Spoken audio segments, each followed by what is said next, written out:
Hola, una vez más, bienvenidos. Soy Angélica Barrera y hoy estaremos charlando aquí entre nos con Diego Guauque. Hola Angélica, muchas gracias por la invitación. Nos conocemos desde hace ya varios añitos y hoy feliz de reencontrarnos en este proyecto tuyo. Además que qué rico podernos ver en este espacio donde muchas personas que te siguen, que te admiran, también van a estar echando chisme con nosotros. Muchas gracias, muchas gracias. Antes de cualquier cosa, ¿cómo estás?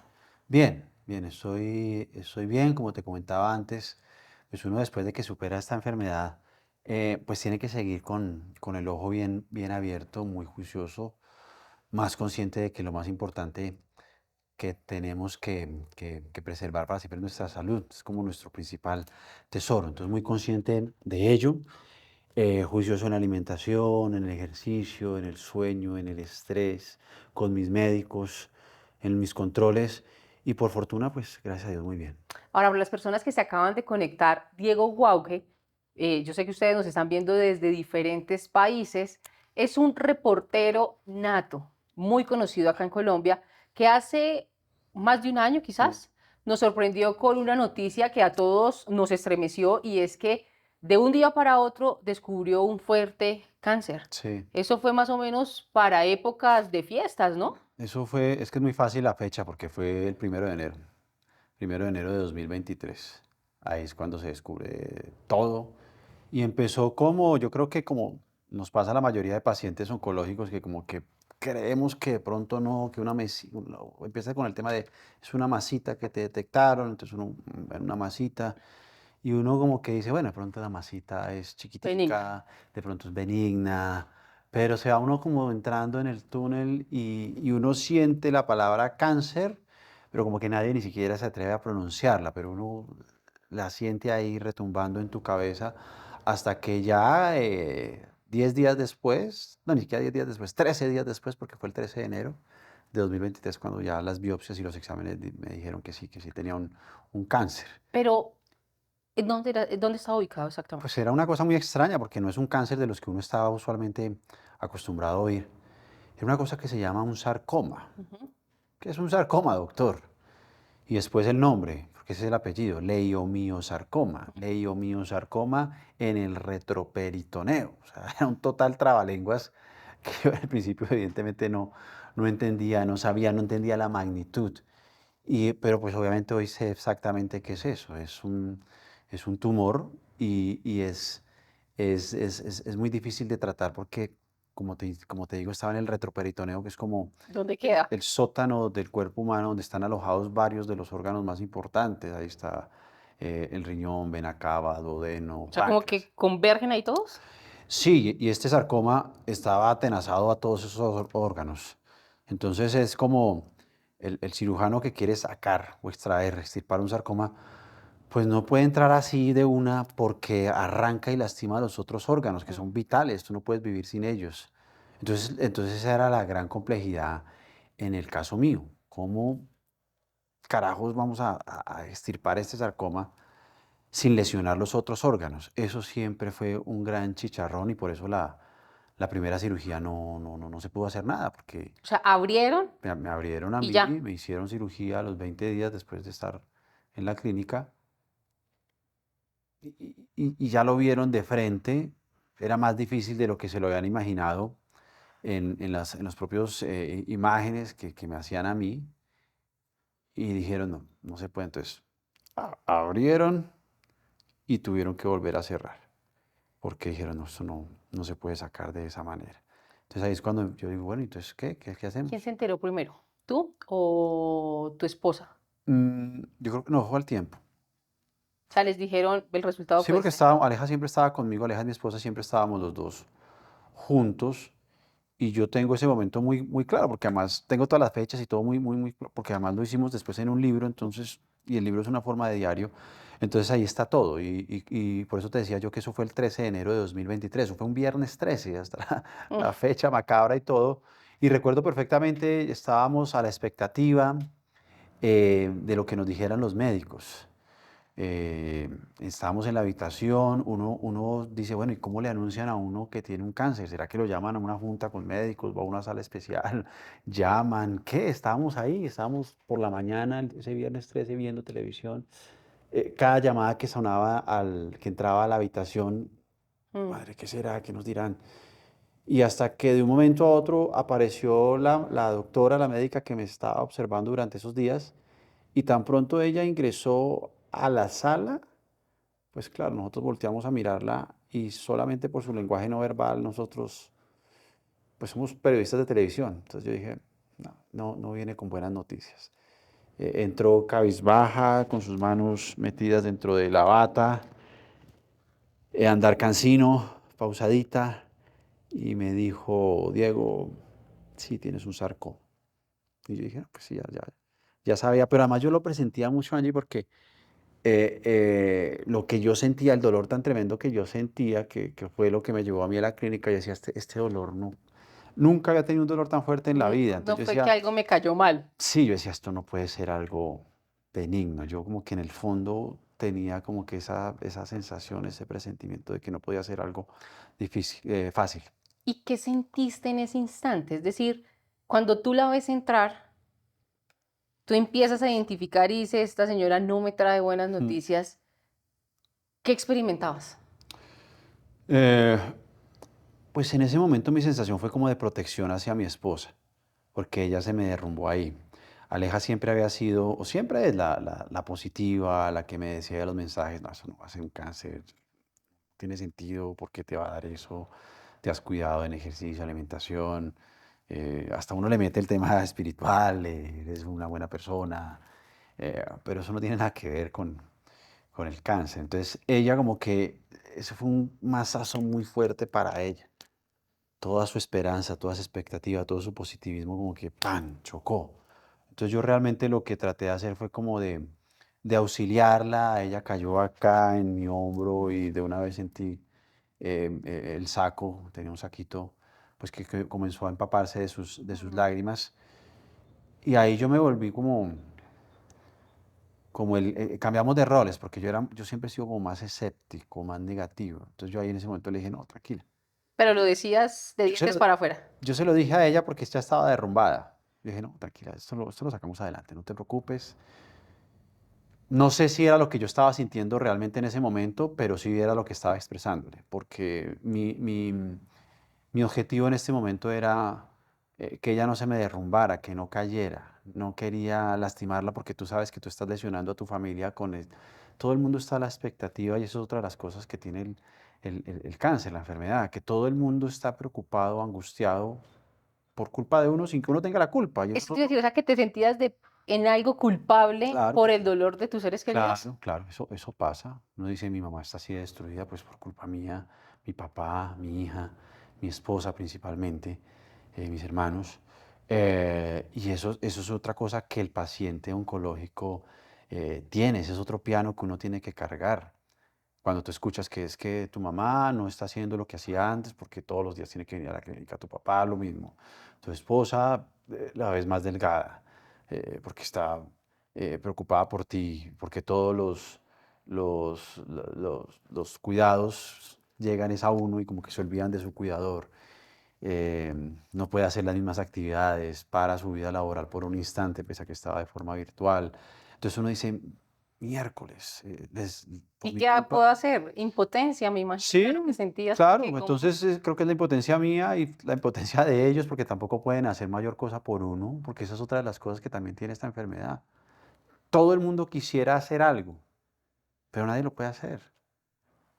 Entonces, por eso es que uno también ve que muchas personas opinan, te aconsejan, tómese esta agüita, vaya donde el padre, cámbiese de clínica, ¿por qué no en el exterior? ¿Por qué no con este otro médico? ¿Por qué no se toma esta cosa que un vecino se la tomó? ¿Por qué no se vaya a hacer las quimios? Entonces, esa es otra vaina difícil de un tema tan tremendo como el cáncer, que tiene tantos mitos, y uno también tiene que tener la suficiente frialdad para decirles, no, no lo voy a hacer y entendiendo que lo hacen desde un sentimiento de solidaridad, de querer apoyarte, Mm. ayudarte, pero también uno tiene que tener la suficiente cabeza fría de decir, no, yo no me voy a tomar esa agua porque, o eso que me estás aconsejando, porque eso no tiene ningún sustento científico. O decirle, listo, gracias Angélica, bueno, voy a tomarme esta agüita con esta cosita que tú me dices, pero mentira, pues escondámosla.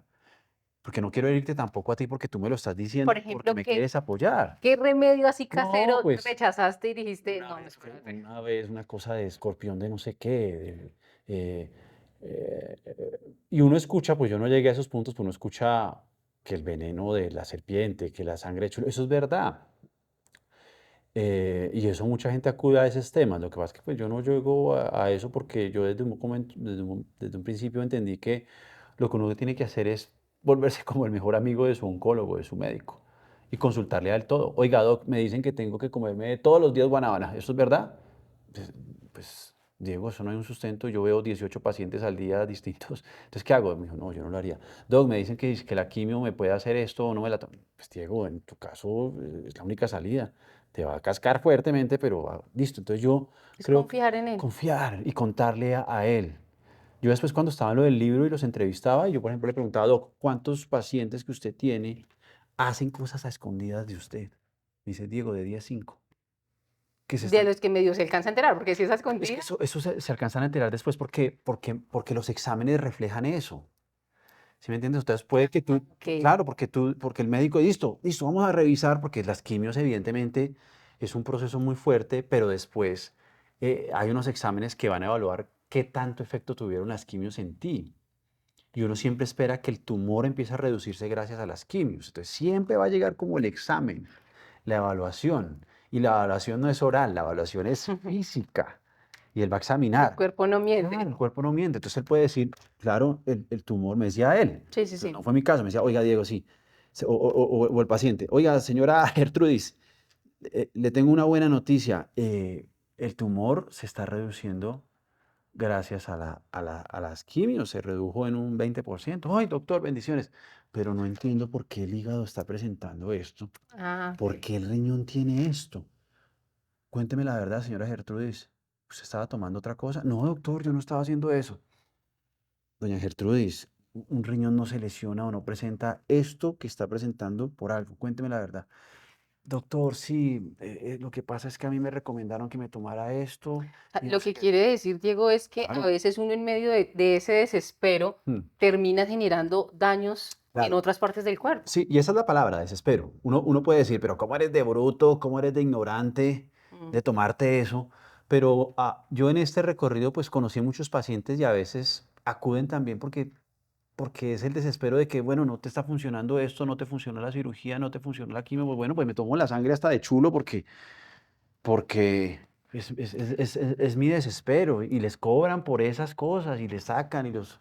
Entonces en un país de estafadores, de avivatos como el nuestro, pues también se aprovechan, son absolutamente indolentes. Entonces yo el consejo que siempre les doy es, confía en tu médico.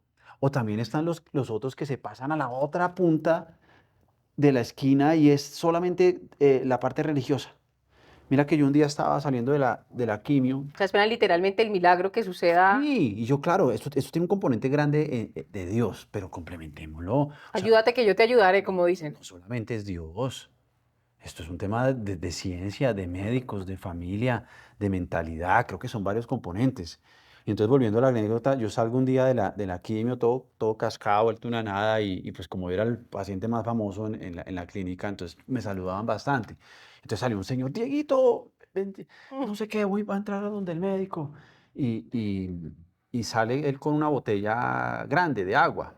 Y me dice él, Diego, yo me estoy recuperando gracias a que me estoy tomando todos los días esta agüita bendita del padre Ujú. Francisco. ¿Dónde? En un pueblito de Boyacá, algo así. Esta es el agua bendita que me está a mí curando. Mi tumor se está reduciendo gracias a esta agua que me estoy tomando. Yo le decía, oye, chévere, Dieguito, el padre te quiere conocer. Yo, bueno, yo de pronto voy. Yo le decía, pero ¿cuántas quimios llevas? Llevo 10. Yo le decía, pero de pronto las quimios también También te están están ayudando, haciendo. ¿cierto? Puede ser, pero para mí es el agua. Para mí es el agua. Y iba a entrar donde el oncólogo. Entonces, es buscar como ese balance. Seguramente a él esa agüita pues le da esa fuerza Fortalecía la fe. espiritual de fe que es también vital, pero no desconozcamos que hay unas Sí, claro. quimios, hay un medicamento que seguramente también está haciendo efecto en tu cuerpo. Entonces, todo ese tipo de cosas uno las tiene que tener claras porque a ti te salen con un montón de opiniones. Si hay algo a lo que uno le puede tener miedo es a una noticia como esa, Sí, pero realmente yo creo que por más que uno diga, nunca está preparado para eso. ajá. ¿Alguna, o sea, tú eras una persona que sentías dolor de algo, que sufrías, que normalmente te molestaba el estómago, que no sé? O sea, volvamos a ese primero de Mm, enero. ¿El primero de enero fue el día que tú te fuiste para sí. la clínica? ¿Cuándo empezaste con el dolor? Yo empecé el 1 de enero con un fuerte dolor. Yo estaba en un viaje, o sea, yo pasé Navidad y Año Nuevo con mi familia, estábamos en Argentina, Buenos Aires, Bariloche. Y uno sabe que en esos viajes uno va es a caminar, a conocer, a perderse. Y sobre todo, por ejemplo, después en Bariloche, que son bosques, ríos. Y yo como andaba mi tropa, yo estaba bien. Comíamos bastante, pues carne. Los precios en Argentina son muy favorables para nosotros los colombianos. Entramos a buenos restaurantes y aprovechamos y comíamos bastante carne. Y cuando yo aterrizo ya en Bogotá el 1 de enero, entonces yo empiezo a sentir un dolor acá, en esta parte. Y es un dolor que yo asemejo como un tambor, era una cosa así, pa, pa, fuerte, fuerte. Entonces a mí ese dolor me levanta. Yo siempre he sido una persona pues sana. Yo no he tenido, por lo menos en el tiempo que llevo en Caracol, yo nunca había pedido una incapacidad, nada. ¿Cuánto tiempo? 16 años completé. Entonces yo, ¿esto qué es? Entonces, bueno, yo me levanté, me tomé un duchazo, me metí un duchazo como a las 3 de la mañana. Me calmó evidentemente pues con el agua caliente, pero seguía con el dolor como a las 6. Yo trato de ser siempre como fuerte, pero ya no aguantaba. Yo dije, no, yo le voy a despertar a mi esposa y le voy a decir que me está doliendo. Y yo pensé que era un tema, dije, digestivo. Dije, pues claro, me excedí comiendo. Debe ser. El cambio de agua, todo eso. Todo eso, todo eso. Yo pensé que era un tema intestinal, una cosa así. Pero el médico sí me dijo, no, hagamos una ecografía por este dolor, no me gusta, pero por si acaso. Y ahí empezó el tema. Pero mira que sí Recuerdo ese día ajá, que yo venía por carretera, claro, eran días de fiesta. sí, Y una amiga en común me escribió y me dijo, ¿tienes el número telefónico del director de la Clínica Santa Fe? Es que lo necesito para Diego. Y yo se lo mandé, pero nunca me imaginé que todo eso iba a terminar en que semanas después la noticia era tal y tocaba redactar la sí. noticia, que es otra cosa durísima. ¿Cómo hiciste como periodista o eso te ayudó también para llevar todo ese proceso? Porque, Yo creo que a sí. ver, si vemos a Diego, es un churro, altote, siempre súper bien vestido, vanidosísimo, porque tú nunca lo ves ni o sea, un pelo parado, yo, pero él jamás. Exagerada. Y luego, no, no, no, es de verdad. Pero resulta que verlo después en esa camilla, Mm, que no le importaba si llevaba el pañuelo, si sí. llevaba la camisa así, en una bata, Mm, y haciendo videos ahí. haciendo videos y llorando y grabando, porque Sí. finalmente era que te veías quebrado. Mm. Eso Es que, a más de uno nos partió el alma. Yo redacté esa nota para el medio sin decirte mentiras, muy conmovida. Y así yo creo que nos pasó a todos. sí, es que, pues cuando yo empecé a atravesar este camino, yo me acuerdo que yo les pregunté a Gaby, mi hija, y a Aleja, le dije, ¿será que esto lo contamos en Instagram o será ya muy, pues como uno cuenta las vainas y uno dice, "Ay, Pero yo tú, no ¿por qué sé"? querías? O sea, No, pero mira por que qué lo el contemplaste? primer video yo lo hice porque yo dije, pues yo me voy a ausentar yo no sé por cuánto tiempo voy a estar ausente o por fuera de las cámaras de Séptimo Día. Entonces dije, bueno, pues la gente me va a empezar a preguntar porque van a empezar a transcurrir los días y van a decir, ve, ¿y cuándo vuelves a aparecer? Como por respeto a la Sí, audiencia. yo dije entonces, pero lo discutimos. Gaby me dijo, papi, pero de pronto eso empiezan a los insultos por redes y las cosas y todo, ¿será que sí es bueno? Y le dije, no, ¿por qué me van a insultar si yo estoy enfermo? ¿Yo qué culpa? Entonces, bueno, está bien, hagamos. Entonces yo hice un día un video y dije, miren, voy a estar ausente de Séptimo Día, no sé si por semanas o meses, porque me acaban de descubrir pues, un sarcoma y pues voy a estar pues obviamente dedicado a mi recuperación, no sé qué venga para mí, unos me dicen que cirugía, unos me dicen que quimio, y yo subí ese video, pero esa cosa se viralizó muy, muy rápido y evidentemente después lo vieron pues periodistas y dijeron, esto es una noticia. Pero Y mira que yo, ahí pero viene la vaina del no es mi respeto. noticia. Yo creo que uno Ajá, no, a ver, lo digo por experiencia propia. Cuando uno ve un video así, uno dice, eso es noticia, hay que sacarle una punta, sí, ¿cierto? sí, Yo lo vi y no fui capaz. ajá, O sea, no era, porque era como contar la historia de alguien muy sí. cercano. Entonces yo decía, pero ¿vale la pena contar o no? Cuando uno se da cuenta, pues nada, pues él salió, uno lo cuenta, pero es muy curioso cómo esa parte de informar termina siendo una dualidad cuando es alguien tan cercano. Pero yo creo que lo básico es una norma pues elemental de periodismo, es, pues llamar y preguntar. Sí, Y tal cual. cierto, o sea, oye, ¿Quieren contarnos? ¿quieres saber eso? Porque yo, mira que a mí, yo creo que a mí me sirvió mucho contarlo. ¿Mm? Yo he encontrado que hay dos tipos como de pacientes cuando sufren una enfermedad muy difícil. Está el paciente que se encierra totalmente, se encapsula y a veces ni siquiera se lo cuenta a su familia. Y está el otro tipo como yo que yo lo cuento. Y a mí me sirvió mucho. Entonces yo a veces cuando encuentro esos pacientes así tan huraños que ni siquiera se lo cuentan a la esposa, no, es que ocurre. Ujú, Si se ujú. van solos al médico, Y quizás por lo mismo que hablábamos no, hace un escucha, rato, y es que no quieren sentir culpabilidad del dolor no, ajeno, del otro, pero del yo pienso que en eso uno necesita ayuda, apoyo. apoyo, y quienes más le van a brindar a un apoyo, pues quienes son, pues sus familiares. Yo esto no lo hubiera podido sortear sin la ayuda de mi esposa, de mi hija, de mis padres, de mi familia, mis hermanos, mis cuñadas. Eh, y a mí me sirvió mucho el apoyo de las personas. Es que yo comencé a recibir muchos mensajes y esos mensajes eran muy positivos, de mucha fe. Yo recibía personas que se grababan orando, pagando misas. Desde estoy aquí en Tuluá, estoy aquí en Tumaco, Diego, no te conozco, en Barranquilla estamos orando, mi mami te... Y yo soy como una persona que mi público siempre son con las señoras. Ese es mi público. Y entonces, claro, las O sea, señoras, sus fans son las señoras, las señoras, las mamás, las abuelitas. las tías. Yo salgo a la calle y una muchacha de 20, 30 años ni me saluda porque no, ni me identifica mucho, de pronto y más o menos. Pero si esa muchacha va con su mamá, ahí sí yo sé que esa mamá, tan. Y entonces yo decía, bueno, pues es una fortuna tener ese público, porque ese público es el que más reza. Sí. Una pelada de 20 años no lo hace, pero una señora de 50, 60, 70 años va a la iglesia, reza, pide por su Dieguito, y yo por eso vivo muy agradecido, y yo veía esos mensajes de esas personas, y evidentemente eso me subía el ánimo, yo decía, uy Dios, o sea, tengo un batallón que me está apoyando, y eso me daba mucho ánimo. Y yo otra cosa que descubrí a través de contar mi historia es que precisamente una enfermedad también como el cáncer, que se alimenta de tantos mitos, pues hay que educar a las personas, hay que hacer pedagogía. Porque yo sabía que era una quimioterapia, yo sabía, pero yo no, antes de todo esto, yo decía, bueno, claro que es una quimio, pues es una Ujú. manera de combatir el cáncer, pero yo no tenía ni idea cómo era una quimio.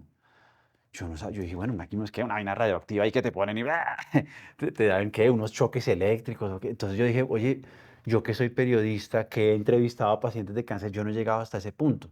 Entonces yo dije, bueno, pues ¿saben qué? Pues yo le voy a contar a la gente cómo es el día a día o la semana tras semana de un paciente con cáncer.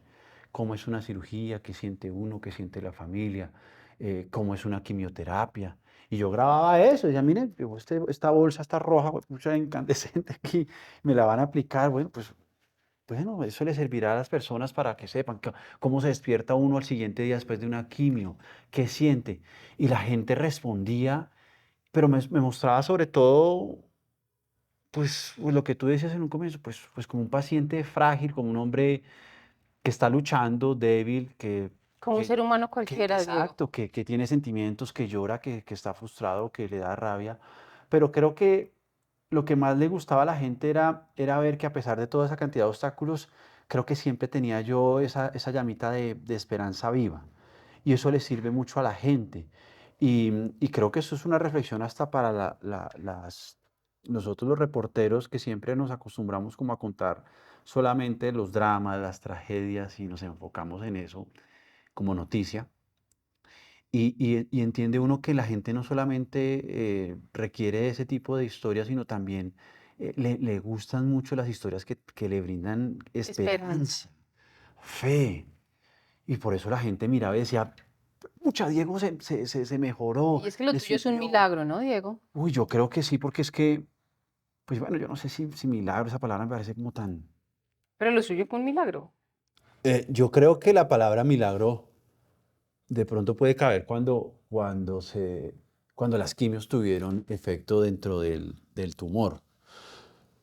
Porque es que el sarcoma, los médicos me habían dicho que no se ataca con quimios, porque el sarcoma es muy rebelde. Es muy difícil. A veces me dicen, a veces hay sarcomas que le aplicas la quimio y volvemos a revisar los exámenes y está exactamente igual, o a veces ha crecido. Es decir, que los médicos prácticamente experimentaron contigo. Pues yo creo que hubo un momento en el que dijeron, bueno, pues hagámosle a esto, porque pues igual tienen que hacer algo, pues probemos con esto. Porque la primera alternativa mía era cirugía, pero como te explicaba al principio, la cirugía No no funcionó. funcionó. Entonces, bueno, Doc, ¿qué hacemos? Entonces, pues hagamos quimios, a ver qué pasa, a ver si tenemos el papayazo o el milagro de que se reduzca el tumor. Y eso fue una cosa que yo no estaba consciente de ello. Todo eso se lo guardó Aleja. Por eso, Ah, ya le explicaban y ella yo no sabía, mira que cuando a mí me hacen la última quimio, pues los médicos revisan los exámenes, eso lo tengo clarísimo, eso fue un día en el que mi médico Gabriel Herrera me llama primero a Aleja y le dice, ¿estás con Diego? Y ella le dice, sí, estoy con él. Me dijo, bueno, lo voy a llamar en 5 minutos para hablar de las quimios. Pues, pucha, nos sentamos en la sala a esperar esa bendita llamada. 2 minutos, 3 minutos, 5 minutos, hasta que, pum, a los 10 minutos, ¡paran! Se prende el celular. Yo, uy, Dios mío.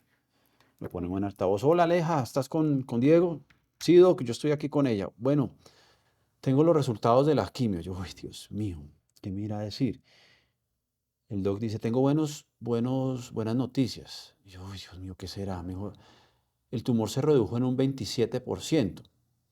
Aleja se puso a llorar ahí y yo me quedé pensando, ¿27%? eso es harto poquito. A mí me parecía chimbísimo, Ok. 27%, para todo lo que me ha tocado padecer, sufrir con estas quimios, para que me digan que solo se ha reducido un 27%. Y yo, bueno, doc, bueno, sí, 27%. Yo, Tú pero, decías, eh, Aleja está yo, llorando yo, de saber que fue muy poquito. sí. No, pues como ella llora más que yo, dije, bueno, yo esperaba que me dijera por ahí un 50%, porque yo sentía como eso se me revolcaba. Yo decía, esta vaina está peleando porque me dolía bastante. Pero después entendí que 27% en un sarcoma es una barbaridad. Lo entendí después. O sea, era mucho. Era mucho. O sea, Aleja estaba llorando de alegría. Claro, porque es que el médico le había dicho a Aleja, si esto se reduce en un 10% es demasiado. Ay, claro. Y yo después lo entendí. Aleja me decía, el médico me ha dicho, Diego, que la expectativa era 10, porque es que un sarcoma no tiene ese efecto con las quimios.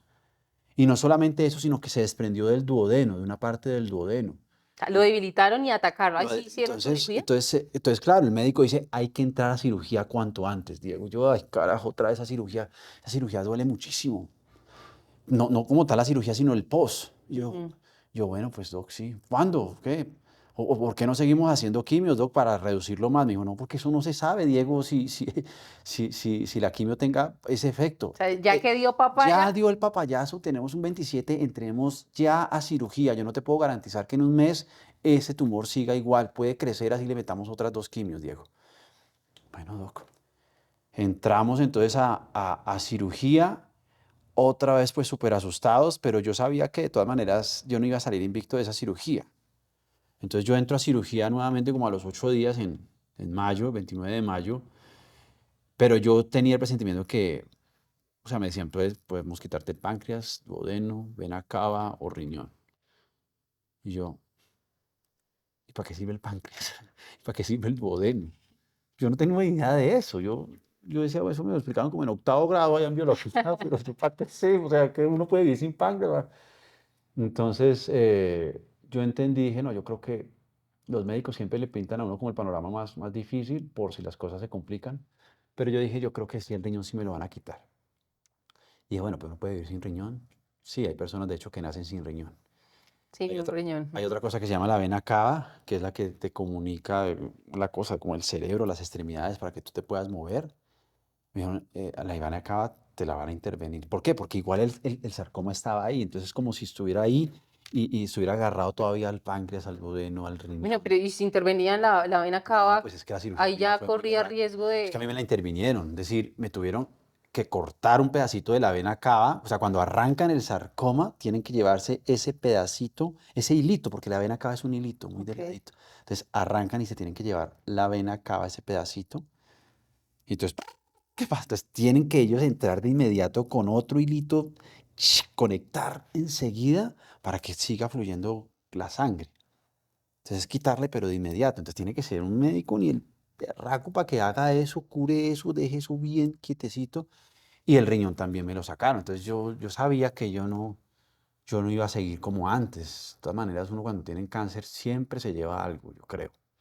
Entonces se me llevó ese pedacito de hilo de la vena cava, se me llevó el riñón, pero me quitaron el sarcoma, lo extrajeron. Entonces, para mí ese día fue muy, muy, muy feliz, el 29 de mayo. Eso se llama otra vez el cumplevida, que es como un segundo cumpleaños que uno tiene.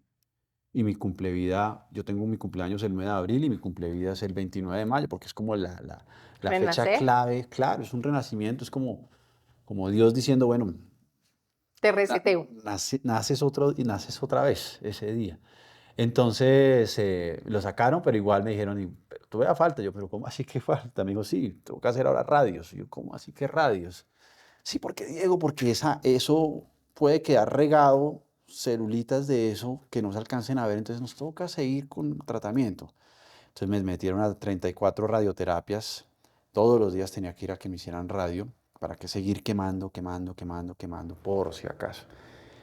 Y después de eso, pues gracias a Dios sí seguí evolucionando y yo ya no tengo ninguna célula cancerosa. Que ha sido en tiempo récord, ¿no? Yo creo que sí, fue en un año, fue todo 2023 en ese proceso. Creo que es un tiempo rápido para otros pacientes que uno ve que duran y duran Diego, el cáncer incapacitados. evidentemente trajo momentos muy duros, pero también te trajo cosas buenas. Mm. Es decir, tú dices, podrías decir una de las mejores cosas que me ha pasado en la vida, por más duro que parezca, ha sido el cáncer. El cáncer a mí me dejó muchas cosas positivas y fue un gran mentor para mí. Y yo creo que cuando uno dice eso, pues es también la forma en la que uno asimila el cáncer. Es decir, buscar siempre de las crisis lo positivo, eso es una cosa bastante buena. Te puedo citar muchas. Es que con Aleja incluso nos inventamos, pues como son tantas cosas, yo dije, esto hay que compartirlo. Entonces hacemos una conferencia donde precisamente le contamos a la gente las grandes lecciones de vida que nos dejó el cáncer. La principal lección es entender que lo más importante es la salud, más que el trabajo. Uno cree que cuando está joven y todo, uno piensa es en ingresos, plata, trabajo y no, lo más importante es la salud. Tú puedes ser el mejor camarógrafo, el mejor taxista, el mejor ingeniero, el mejor médico, pero si te da una enfermedad te jodes y no lo puedes hacer. Si tú estás sano, puedes rendir, puedes producir para tu empresa y para tu familia. Entonces, entender que la salud es un tesoro que cuando uno nace sano, pues cree que eso va a estar ahí siempre. Uno cree que uno se va a morir es por ahí a los 80 años, que el relojito se le empieza a acabar la cuerda. No, uno puede morir en cualquier momento. Entonces, hay que preservar tu salud. Beban agua, alimentación, ejercicio, duerman, vayan al médico. Eso es preservar la salud. Otra lección es entender, hay una que yo la llamo la belleza de las cosas simples. Y la belleza de las cosas simples es, por ejemplo, tener pelo. Yo como no lo tuve, entonces ahora valoro tener pelo. Valoro poder peinarme. Valoro regresar a una peluquería. ¿Por qué? Porque hubo como 4 o 5 meses de 2023 que debido a las quimios no lo tengo, no lo tuve. Entonces ahorita yo salgo de la ducha y me veo el pelo y digo, uy, pues pucha, otra vez me puedo peinar. Y uno se queja del pelo, el que lo tiene de color negro lo quiere rubio, el que es crespo lo quiere liso, el que todo el mundo. Y digo, "No, que tengo mi pelito otra vez, gracias a Dios. Valoro volver a poder comer, porque hubo un momento en el que no me entraba la comida, entonces yo otra vez volver a comer. Yo digo, gracias Dios que otra vez puedo comer.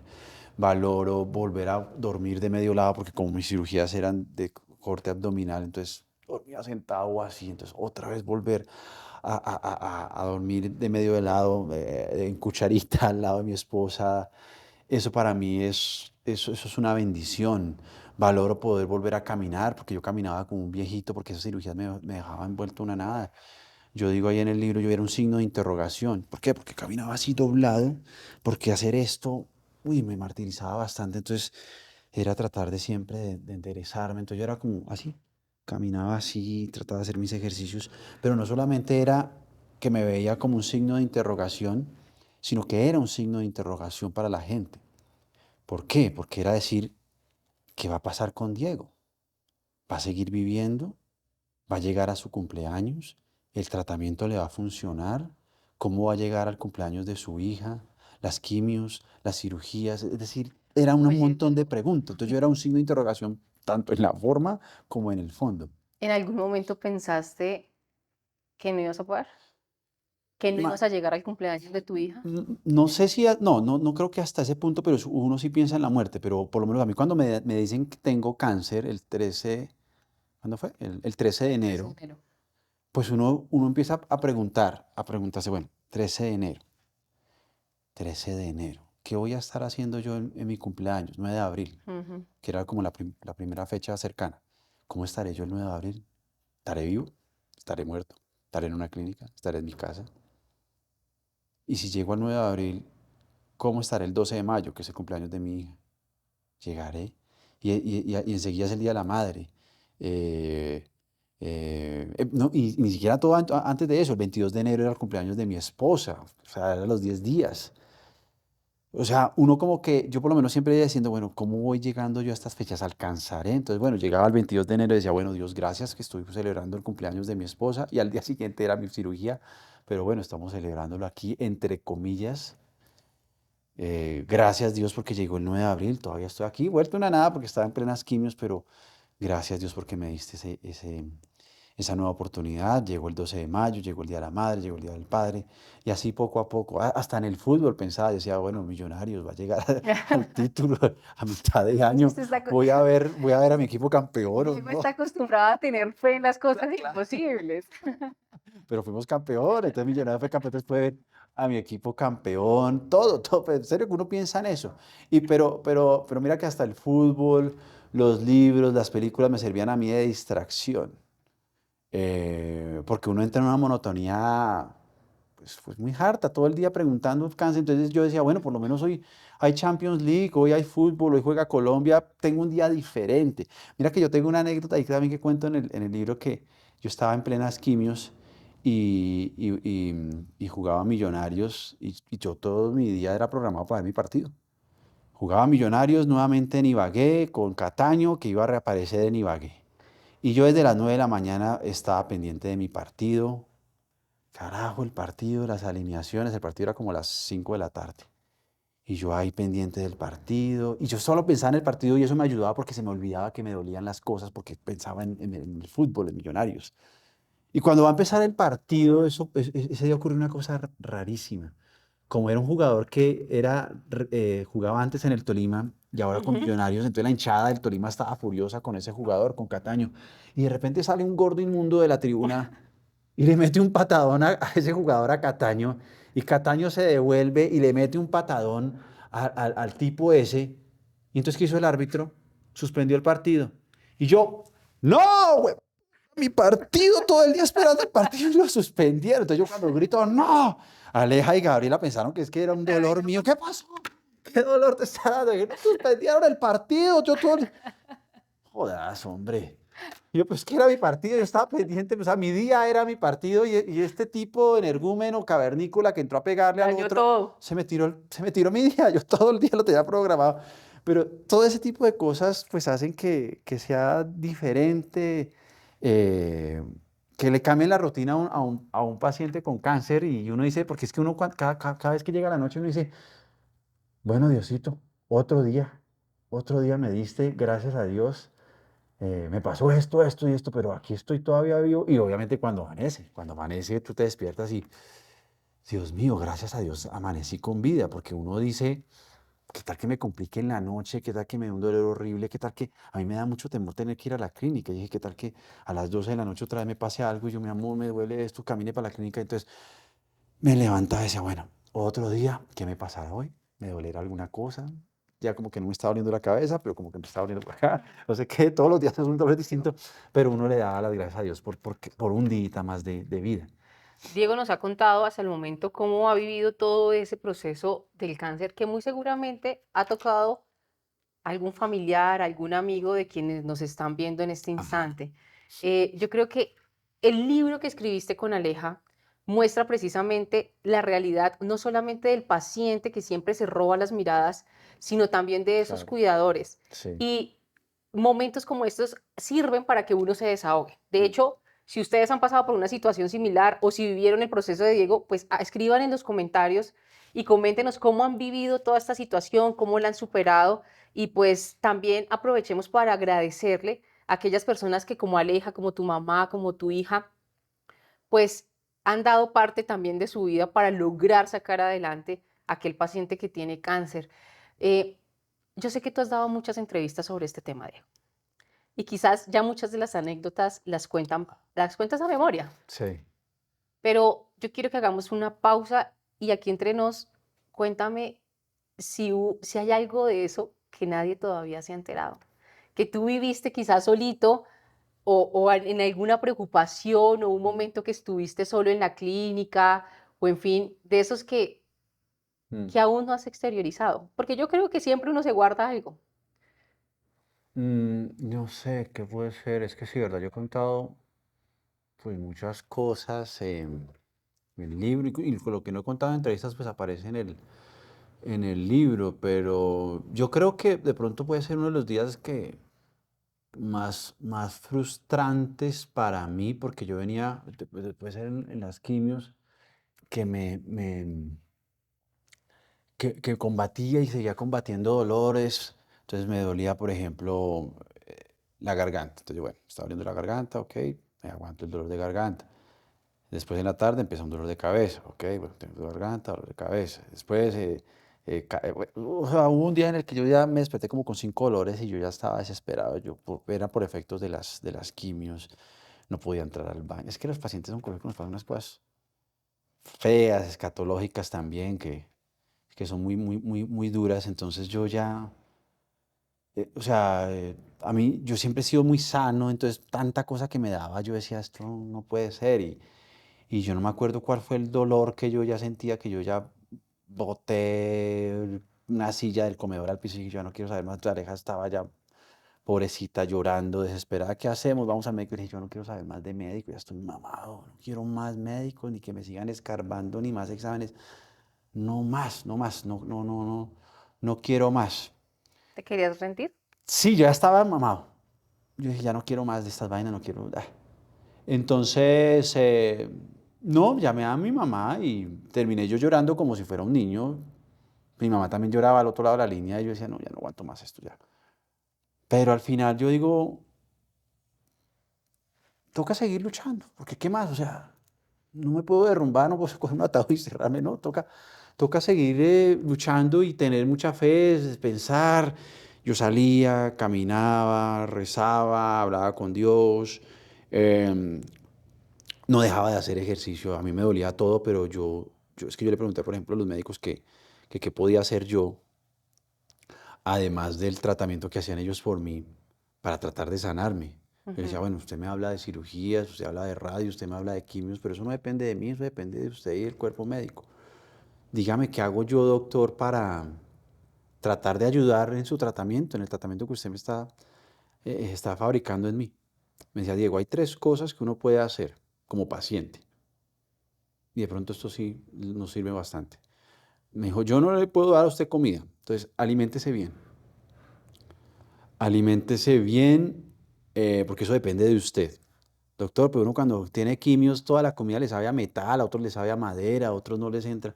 Me dijo, sí, pero haga el esfuerzo, porque las quimios lo van a debilitar y si no come, pues peor. Entonces la siguiente quimio lo va a cascar peor.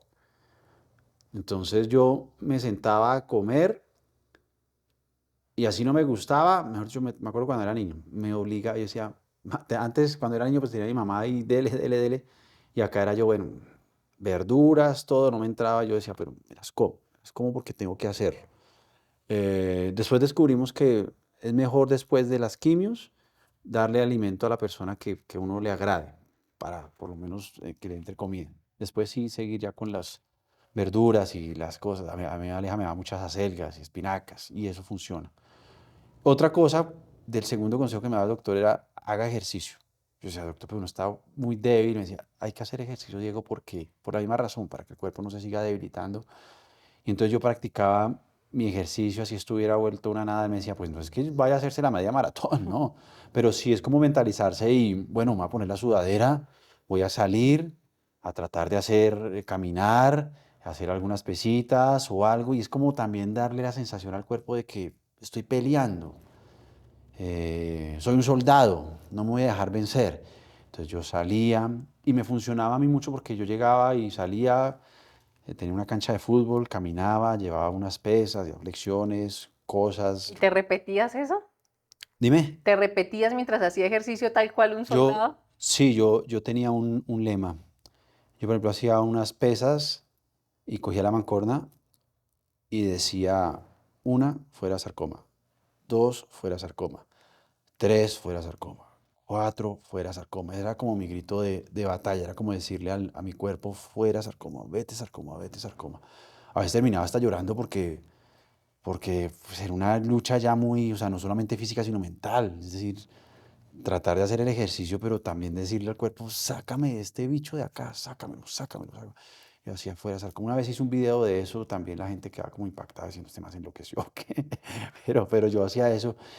Pero además el ejercicio me daba la oportunidad de, como a veces si lo hacía solo, pues tomaba aire, respiraba, agradecía por el sol, por el pasto, hablaba con Dios. eh, Me daba la posibilidad de reflexionar, de pensar, de analizar. Y llegaba cansado y el cansancio pues también se traducía en hambre. Entonces decía, bueno, yo salía por las mañanas y llegaba como a las 12 a almorzar, entonces llegaba con apetito, entonces también me funcionaba porque me seguía alimentando. Entonces eso también lo aplicaba, el ejercicio y la alimentación. Y el tercer consejo era en la parte mental. El doctor me decía, Diego, trata de tener fe, trata de tener esperanza.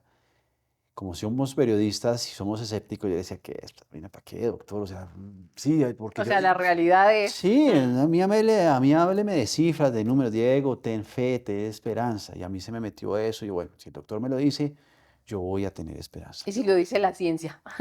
Porque yo le decía, deme cifras, doctor, me dijo, yo no tengo cifras, Diego, pero sí te puedo decir que a veces nosotros como oncólogos podemos casi que decir quiénes pasan esto y quiénes no a través de la actitud del paciente, de su cuidador, de su familia. O sea, hay factores externos que también inclinan a que uno pueda pasar. Y él me decía mucho, mucho eso, ten fe, ten esperanza. A Es veces, prácticamente ahora el mensaje que tú envías, sí, yo creo porque que después de todo esto, cambió de pronto tu rol como periodista. A ver, el programa en el que trabaja Diego es un programa que lleva mucho dolor a las familias, es decir, refleja las historias reales que se viven en muchas familias y lamentablemente son muy dolorosas. Y te hemos visto pelear de manera fuerte contra todo ese sistema corrupto, todo ese sistema en el cual precisamente genera dolor a la, sí. a la gente. Y acá ahora cambió tu rol, es decir, como periodista, ¿lograste algo más de sensibilidad?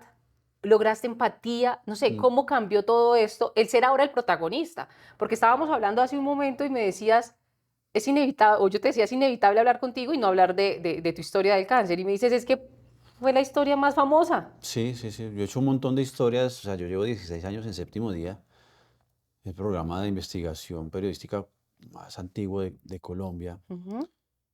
Y ese programa lleva 20, 21 años. De esos 21 años yo llevo 16. Entonces yo he hecho como, fue pucha, yo creo que hay unas 200 historias en Séptimo Día, y de la historia que más me habla la gente no es ninguna de esas 200, sino siempre es de la, La de tuya. la mía.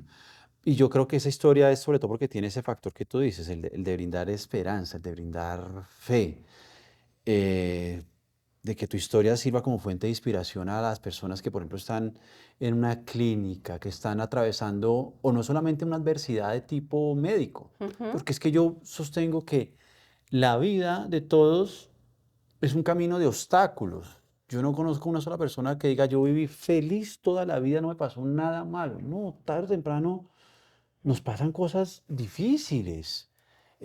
Me pasó una enfermedad, me botan del trabajo, me separé de mi mujer, se murió un ser querido, fracasé económicamente. Entonces, siempre yo creo que La montaña rusa que le pone emoción a exacto, la vida. nos vamos a enfrentar a escollos.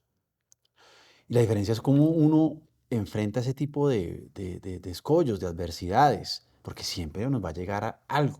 Y siempre nos vamos a preguntar, pero a mí, ¿por qué me pasó esto? ¿Por qué me sacaron del trabajo? ¿Por qué me dio esta enfermedad? ¿Por qué no consigo pareja? ¿Por qué mi esposa me dejó? ¿Por qué si en este negocio volví a fracasar? Siempre. Entonces yo creo que uno tiene que tratar de todas esas adversidades, buscar lo positivo. El cáncer a mí me deja finalmente unas lecciones que seguramente no hubieran llegado a mi vida si no me da cáncer. Entonces, hasta en eso uno tiene que agradecer y seguir brindando fe, esperanza. Creo que es como una cosa importante porque uno se pregunta muchas veces el por qué me pasa esto a mí, Ya, o sea, ¿cierto? en lugar de preguntarse el por qué, es mejor quizás averiguar el para A qué. veces, sí, eso es muy común y yo lo transformé y es un ejercicio creo que es sano porque muchas veces uno se queda pensando, ¿y por qué me pasó esto? ¿Por qué? ¿Por qué? Y yo creo que, bueno, hay un tiempo prudente en el que uno se puede hacer esa pregunta, pero si uno siempre se queda en el por qué, pero por qué, pero por qué, pero por qué, Se llena de rabia, de ¿no? rabia, de ira y no Hay un progresa. hay una frase, pues, en realidad, yo soy mala para el tema de los versículos en la Biblia, pero sí hay una parte en la que dice que todo al que ama a Dios, las cosas obran para bien. Es decir, Ajá. por más difíciles que parezcan, pues tienen un propósito. Oye, tu hija, Ujú. uno de los propósitos de tu vida es Pues precisamente tu siempre hija. serán los hijos, sí. Yo por lo menos siempre pensaba, bueno, mi hija me necesita, mi esposa me necesita, mis papás, entonces uno también se llena como de un objetivo que te da como más fuerza para seguir luchando. Es decir, yo no las puedo abandonar todavía, porque uno también se preocupa cuando uno siente la palabra muerte cercana es, bueno, ¿y qué va a ser de ellos, de sus seres queridos sin uno? El dolor que yo voy a producir por mi vacío. ¿Lo alcanzaste a imaginar? Sí, claro. ¿Alcanzaste a imaginar, por ejemplo,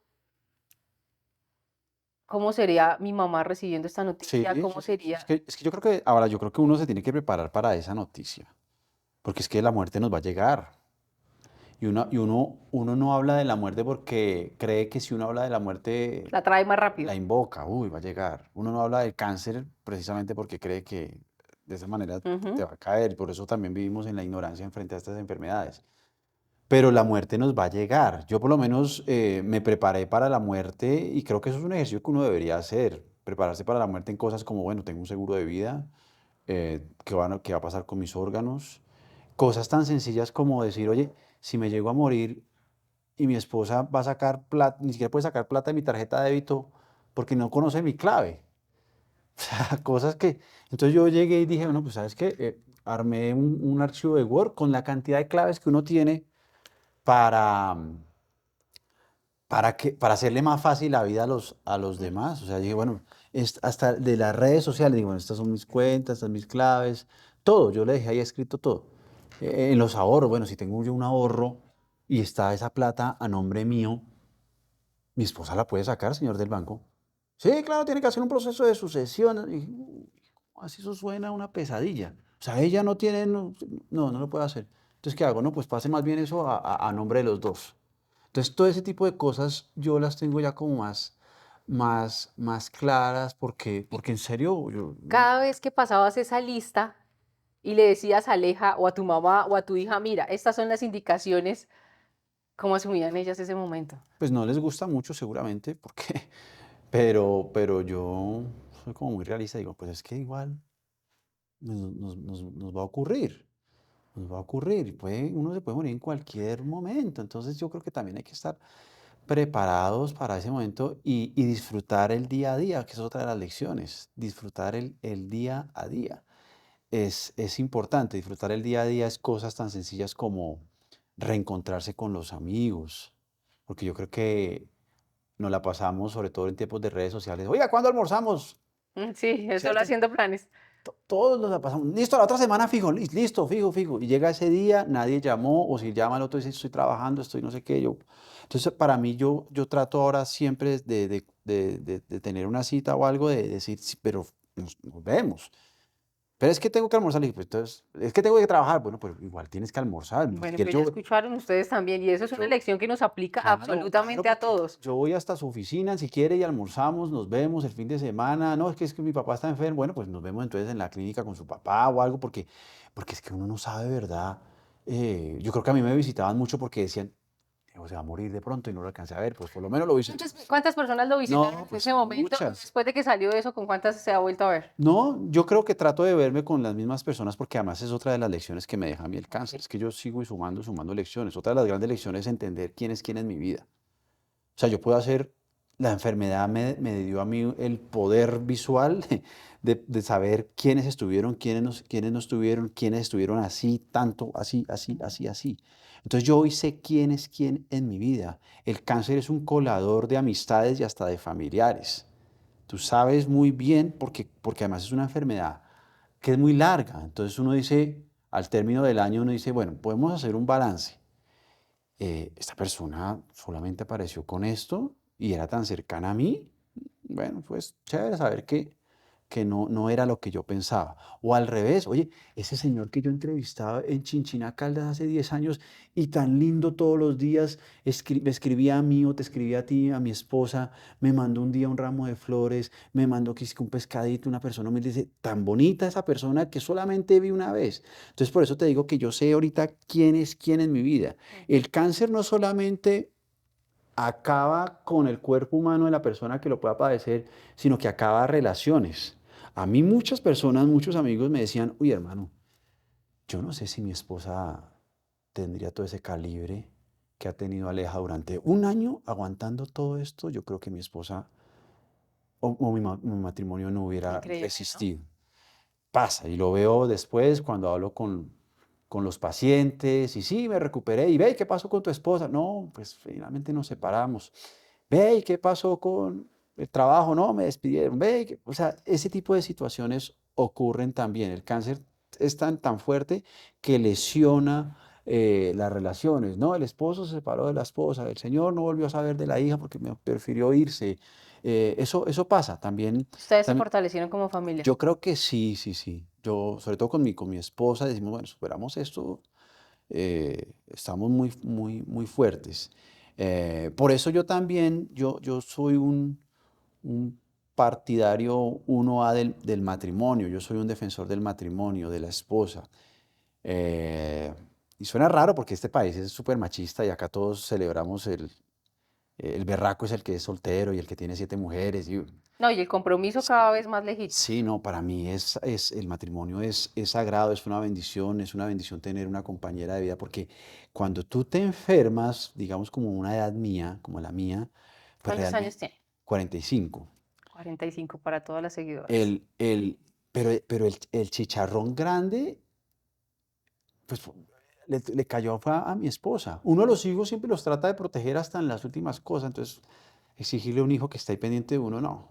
Los papás pues también ya están más en otra etapa de la vida y a veces no tienen tampoco a veces, digamos, la suficiente lucidez para escuchar a un médico. Es que escuchar a un médico y entender las indicaciones de un médico es una cosa difícil porque te están hablando de tu hijo, están hablando del páncreas, del riñón, de la Ujú. quimio de tu hijo y a veces uno no tiene eso. Entonces todo eso le tocó tolerarlo fue a Aleja.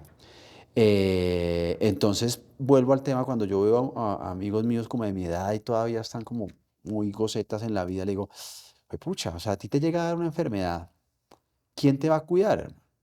Mi hermano, tu hermano ya tiene, está casado con otra persona, tiene sus hijos, tiene otras responsabilidades, te visitará algunas veces, pero no es, o sea, no se va a quedar todas las noches contigo, no va a estar ahí pendiente. No, eso no pasa. Mis papás, no sé qué. Entonces yo digo, si uno tiene una persona, si uno tiene una mujer, una esposa, pues valorarla. Por eso en el matrimonio es tan cierta esa frase que dice, en la salud y en la enfermedad. Uno dice, sí, ya, no, la enfermedad. Pero cuando está enfermo es que entiende por qué Sí. te dice el cura o el notario salud y enfermedad, porque ahí es donde realmente es una gran prueba, es una gran prueba.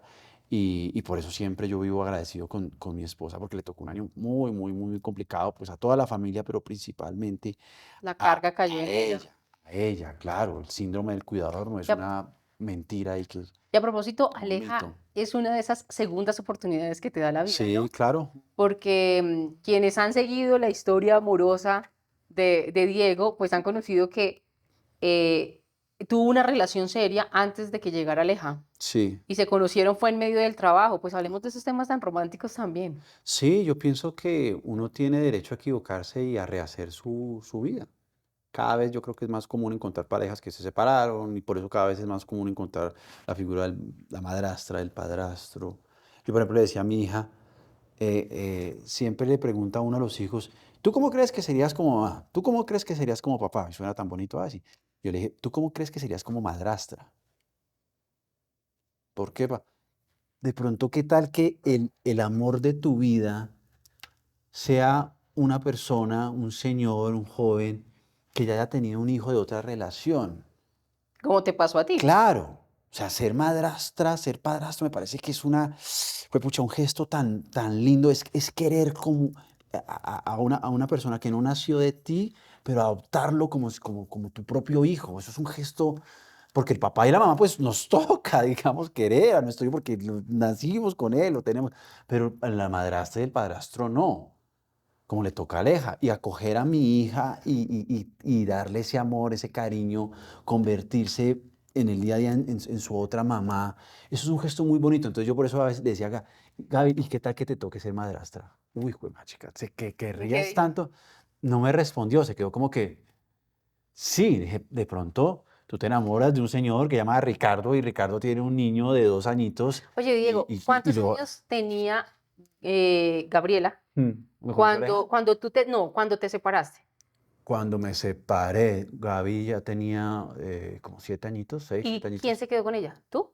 No, al principio la mamá, pero yo empecé a luchar por la custodia y la conseguí.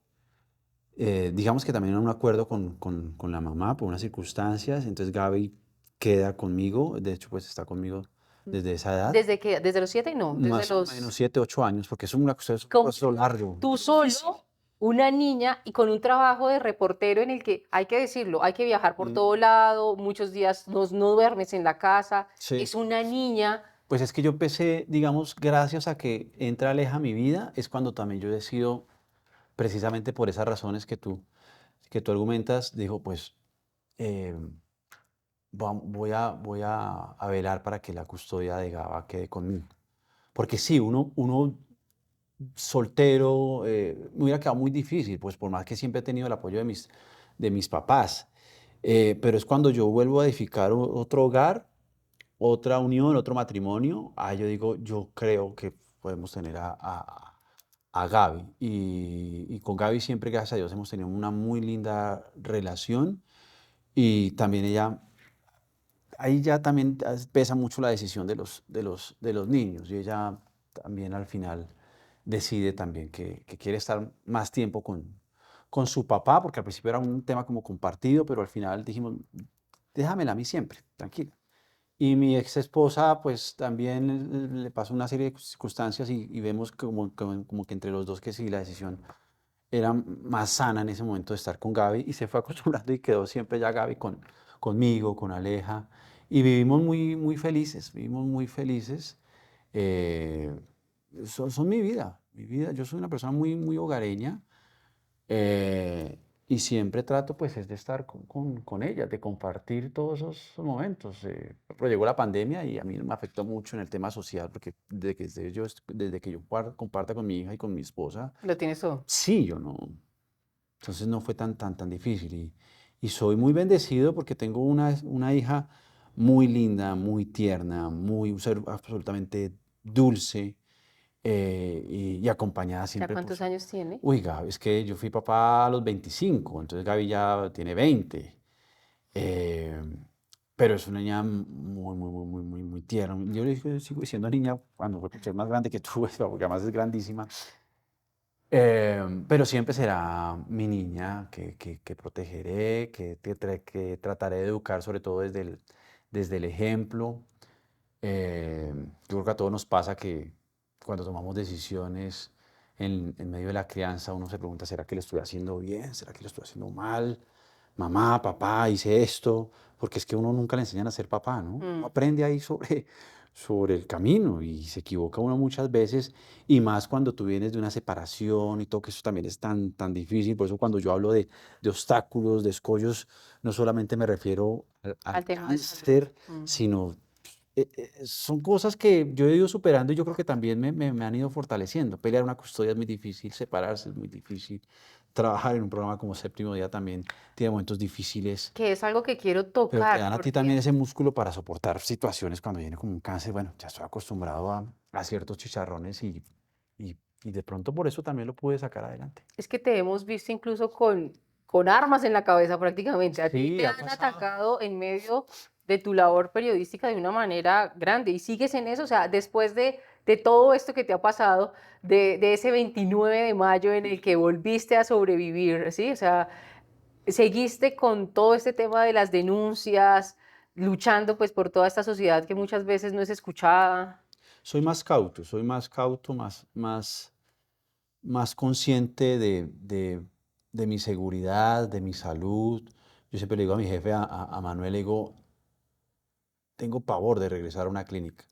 Entonces yo no quiero regresar a una clínica, ahora no es por un tema mío oncológico, sino que tal que es que lo apuñalaron, es que le dieron un golpe y ahora otra vez en una clínica. Entonces yo asimilo mucho eso, pienso mucho también ya por más denuncias y por más, pues nuestra labor es esa, pero también lo mido más, soy como más responsable en esos temas. Pues ustedes saben que los periodistas de ese primer día nos toca chocar, enfrentar, eh, buscar siempre al victimario, pero esto lo veo yo de una manera diferente porque siempre voy a poner de primera, de primera mano pues mi salud.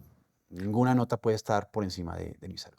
Lo que no quiere decir que no sigas librando esa No, es que batalla para ayudar a la sociedad, porque no, eso toca de hecho hacerlo. me contabas extra micrófono que estás haciendo otro tipo de labor social también muy enriquecedor. Sí, pues además de lo que hace uno como reportero, que es una labor social pues inmensa, yo creo eh, que a mí Dios me dio una segunda oportunidad para seguir viviendo. Y uno tiene que agradecer. Algunos agradecen todos los días yendo a la iglesia, con el Padre, todo. Yo no soy tan de esa tónica. Sí voy a la iglesia, pero no así. Yo lo que trato de hacer es como con acciones.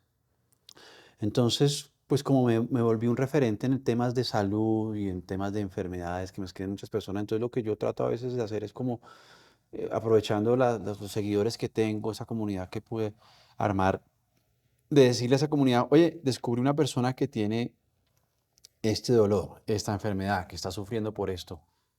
Y entonces hago dos cosas que me apasionan. Cuento la historia de esa persona porque pues lo sé hacer. Es Entonces, innato, sí. sí, entonces yo digo, voy a contar, por ejemplo, la historia de Erika. Erika es una señora que perdió sus dientes en medio de la quimioterapia y me conmovió bastante porque no puede hablar, no puede sonreír, no puede comer. ¿Cómo va uno a pelear? Es decir, la esperanza, yo que tanto hablo de la esperanza, pues se le fue al suelo y uno sin esperanza, ¿cómo va a seguir luchando contra un cáncer? Entonces yo dije, pues te voy a hacer una historia con ella. En tus En redes, mis redes, con mi celular. Yo cojo mi tus redes, celular, ¿cuántos seguidores tienen? como 380.000, algo así en Instagram. Y es una comunidad que me sigue bastante. Dije, pues yo le voy a contar a estas personas ¿qué le, cómo le podemos ayudar a ella, a Erika? Eh, y lloró y todo, yo aprendí a editar, sigo aprendiendo de Ah, sí. edición, me pongo así mis videos y las cosas.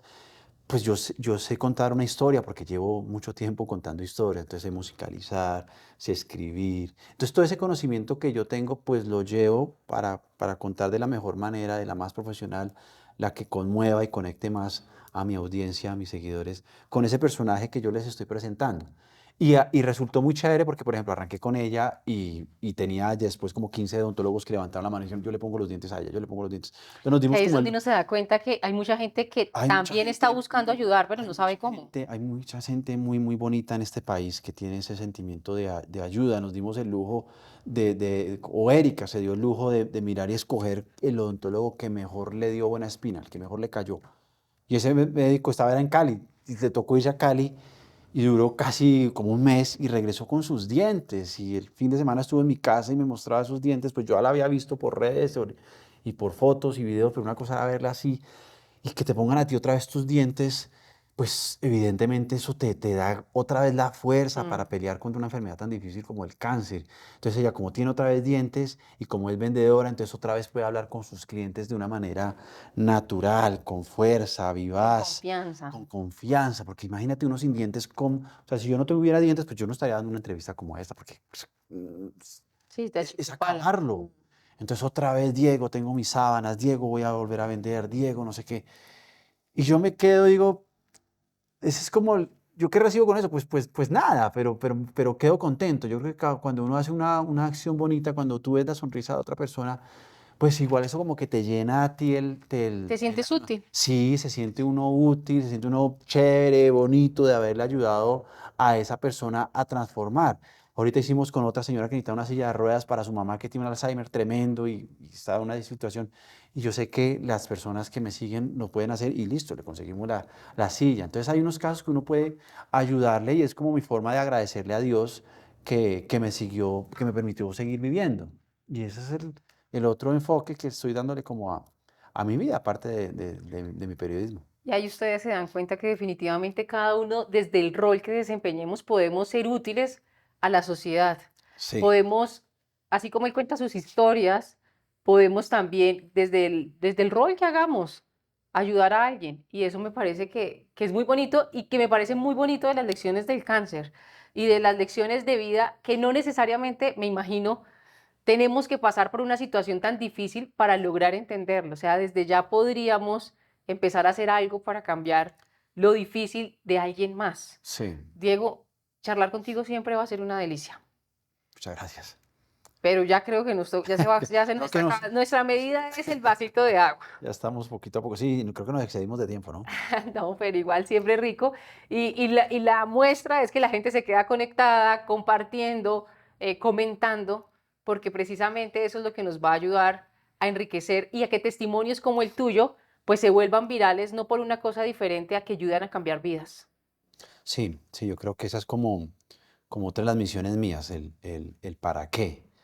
Y yo creo que otro de mis para qué es eso. ¿Para qué me dio a mí esta enfermedad? Pues me lo dijo una vez una periodista, duré casi como 8 meses tratando de encontrar ese para qué. Me dijo, pues Diego, o sea, tú no lo sabes, pero yo te lo digo. Yo, ¿cuál? Pues para que tú repliques tu historia, porque tu historia de pronto la escucha alguien que está ahorita en una clínica y le está sirviendo de aliento, ese cuidador que no da más, que está decaído, que no aguanta más, de pronto escucha eso y dice, bueno, si Diego y Alejandra pudieron hacerlo, nosotros también. Es como que le sirva otro, como ese envión de ánimo, ese empujón, le puede servir, uno puede ayudar a transformar de pronto alguna vida precisamente a través de mi historia. Es como si Dios te hubiera dicho, pues lo digo de una forma muy humilde, pues este man que se las daba, de que contaba bien las historias y todo, pues lo voy a poner a contar su historia en primera persona, no en tercera persona como hacía, sino en primera persona, y que la cuente y como sabe contar historias, pues va a contar ahora también esa historia, porque esa historia le va a ayudar a inspirar a otros individuos que están atravesando por alguna adversidad. Igual siempre va a haber un motivo de charla acá Muchas gracias. y las puertas están abiertas. Gracias, Angélica, por este espacio tan bonito y pues mis mejores deseos para que este podcast siga creciendo. Para que todos sus seguidores, los 380.000, de una vez empiecen a seguirnos Los, también. los enlazaremos para que vean esta entrevista. Muchas gracias y muchas gracias a ustedes por siempre estar acá conectados y también sentarse con nosotros a charlar un rato, a conocer la vida de nuestros personajes más en confianza, más entre nos. Aquí, pues ustedes saben que siempre pueden hacer sus preguntas, mandarnos sugerencias y muy seguramente el invitado que propongan estará próximamente acá, sentado con nosotros. Chao.